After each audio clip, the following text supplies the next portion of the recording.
One of the reasons I love doing work for LLR is it's because it's one of the only things that my nan understands what it's about, what I do. I do some work for Doctor Who.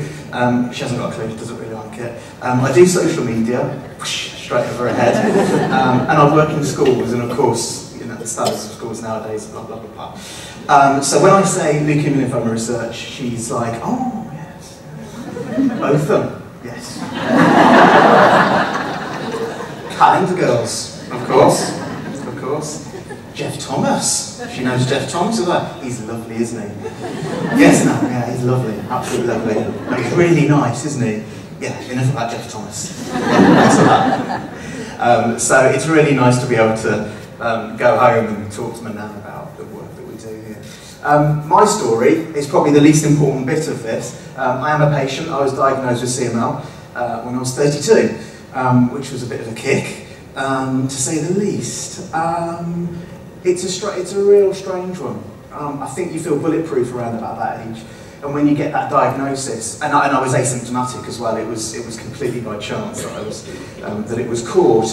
I think it brings home an element of reality, and it certainly changed me. I always tell people that I'm a better person now for the diagnosis. I get to do things like this, I do fundraising work, and I value life more. I used to say to people, I still do, I say it now, that I see in colour now, whereas before I used to see in black and white. It's been a very strange journey. I'm on dasatinib. That's one of these amazing drugs that Kris was talking to us about earlier. I started off on imatinib. There was a few events here and there. I was looked after by Charlie Craddock in Birmingham. But I'm in remission, and I'm really, really happy about that. But it is about living life on the edge. I think that's one of the weird things. I'm also a dad, which is yeah. It's one of those moments when you go, actually, and when I do some of these talks, they put a photo of Luca on the screen behind me, and I get a bit emotional, and I do now, because I think, and I can't look behind, because then it all goes horribly wrong. But yeah, so I live a completely normal life, and that's surely what it's all about, and that's what we've got to get down to. When I was diagnosed, I'm going to have another one of those moments in a second, and then there'll be another one, and then we'll start telling funny stories, okay? So it'll be okay. When I was diagnosed, I had a blood test on a Monday morning, and the hospital called in the afternoon and said, can you get down to the doctors really quickly? And they don't give you phone calls like that when it's good news, so you kind of know something's wrong. So I went to the doctor, and she sat down, and she said, it's not great news. And I thought, okay. She said, you've got leukemia. Well, right, okay. And I've come to understand that there's a natural reaction that all patients seem to go through at this point, and it's, am I going to die? And you sit there, and you go, am I going to die? There's the moment there, because it comes back to me, and you just think, God, whatever happened there? And she said, I don't know. And I know, yeah. And it's not the answer you want, is it? But she's a GP, and she's dealing with thousands and thousands of different types of illnesses and things. And yeah, that was one of those really, really weird moments. And I very quickly went to see Dr. Soars, my consultant, and he was fantastic. And essentially said, take these 2 tablets every morning, you'll be fine, disappear off and live your life. And I have done, and that's the cool thing about it, and that's the difference we're making. We're not having to put as many people through some of these horrendous processes that we hear every single day. And I was talking to a lady earlier on about the different types of processes.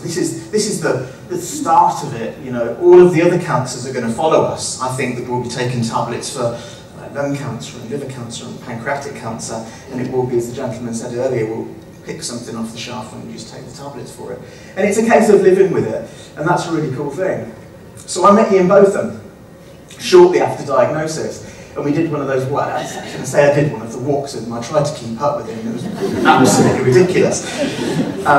He was disappearing over the top of a mountain with fire coming out of his... Anyway, this was 6 months after diagnosis, so it was all still a little bit raw.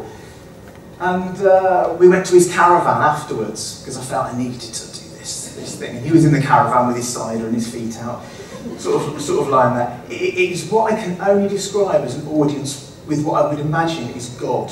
And I said, hello, how you doing? Yep, fine. I'm a patient, I've got leukemia. Right, very matter of fact, Mr. Bowden says. Okay. He said, so what treatment are you having? At the time, imatinib.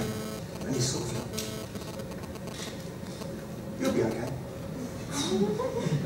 God, it's not even the doctor. But that was another moment I had just then, because it kind of raised all the hairs on the back of my neck, and it makes me feel a bit emotional. Because we're again scared of saying to people, you're going to be okay, everything's going to be fine. And he wasn't scared of it, because he'd seen so many people and he'd had experience of them. And I think that's really important, and the key that I'm trying to make here, the point I'm trying to make, is that we really don't know anything. And although all these people are telling you on the stage that we know so many things, in terms of research and science we know so much, but deep down we don't really know anything at all when it comes to diagnoses. When I was first diagnosed, and I did sperm banking so I could become a dad, and they looked after me in that way, Dr. Swords said to me, Chris, you need to do the sperm banking, because if you go onto imatinib and you start taking it and then you try to conceive naturally, your child may have bat ears. Bat ears? I don't understand. Kelly and I sort of looked at each other, and I thought, I couldn't wait to race home and see what they look like. So, I mean, it might be a good thing, mightn't it? And there was a moment or so, and he sort of went, hematologist's humour. The point is, I wasn't sure, because you kind of believe everything they tell you. And I was at a conference in music about 2 years ago, and I don't drink coffee and tea, I drink Diet Coke for my sins. And I just stood there quietly drinking Diet Coke, and these two lovely German chaps came over, really, really concerned. You're drinking Diet Coke? Yeah. It will kill you. What? So we had a slight conversation about it, and I swear that both of us rushed to our hotel rooms to see if it really did. But the point is, no one will tell you if it will kill you or not, and there are these rumours that grow up, and we don't really know. And I didn't want to bother Charlie Craddock with a phone conversation about, Charlie, does Diet Coke really, does it kill me? Yeah, I can't imagine that conversation lasting too long. We're talking about personalised treatment all the time. Personalised treatment is so, so important. I work in education, and personalised education is a big thing at the moment, and making sure that everyone has their own programme to follow. And it's brilliant, and it's saving lives, and that's the key behind it all. But the problem with personalised treatment is the support disappears, because everyone's got their own journey. The books, the one-size-fits-all books, don't really apply to everybody anymore, because we've all got different things going on in our lives. And I think that's a bit of a problem. A very good friend is in the audience today, a chap called Nigel Deeks. He set up a Facebook group, a bit of social media, and we're just with the intention of sharing stories amongst CML patients, more than anything else. 650 CML patients diagnosed every year. Nigel's got 550 people in the groups. That's nearly a year's worth of people. It's absolutely fantastic. And what we do, we share things within the group. So in the last week, I checked it this morning, we've had people asking about holiday insurance, because they couldn't get holiday insurance. We've had people asking about night sweats when they're on imatinib, and there was, or painkillers, what type of painkillers can you use when they're on tyrosine kinase inhibitors. And different people in the group have been able to support and sort of say, you know, this is okay, and what about this? And we're careful not to give clinical advice, obviously, but there's something really nice about 500 people sharing their experiences. And because sometimes the pharmaceutical companies are quite reluctant to give us absolute definite answers on definite things, we have to do it as part of a group. And a lot of the time we will email a clinician and say, look, we've had 15 people ask us a question, and we get a really great answer back. So that type of thing is brilliant, and I think it is part of the future of the support networks. The other thing that we have to consider are young people. Young people aren't going to want books. Now, I'm not advocating a move away from them. That's not going to work. It's not going to work for me. I've got a bit of paper with all my notes on it. I mean, that's rubbish. But young people are digitally enabled. And if we don't move very quickly into a digitally enabled support network, we're going to fail them. Because these are our fundraisers, these are our clinicians, these are our scientists, these are our researchers, but most importantly, these are our patients of the future. There will be another me, unfortunately, which is a bit devastating. and our job is to make sure that they're supported, and because a lot of their work and a lot of their communication is done online, digitally, social media, Facebook, all these different types of things. If we're not there and we're not supporting them, we are failing them. So now I'm going to go on to the actual point I've got to talk about, which is what LLR are doing.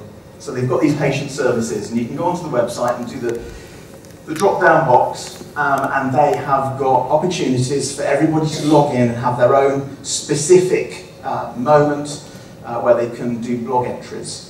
And they can update people, and they can share experiences, and I believe there's going to be forums coming online as well. And for a lot of you, there may be no interest in that at all, but it's important that you know about it, and it's really, really important that you tell people about it as well. Because they're investing into this, and I think they're future-proofing themselves, and it's about sharing tips, and it's about building a community, and it's just vitally important that we do this. And, oh, this is the end bit, so I can almost let it all go now, which is a really good thing. It's really, really important for people to be able to go onto that and be told it's going to be okay. That's it. Because to be told it's going to be okay is the most important thing. Okay? Yeah? Okay, good.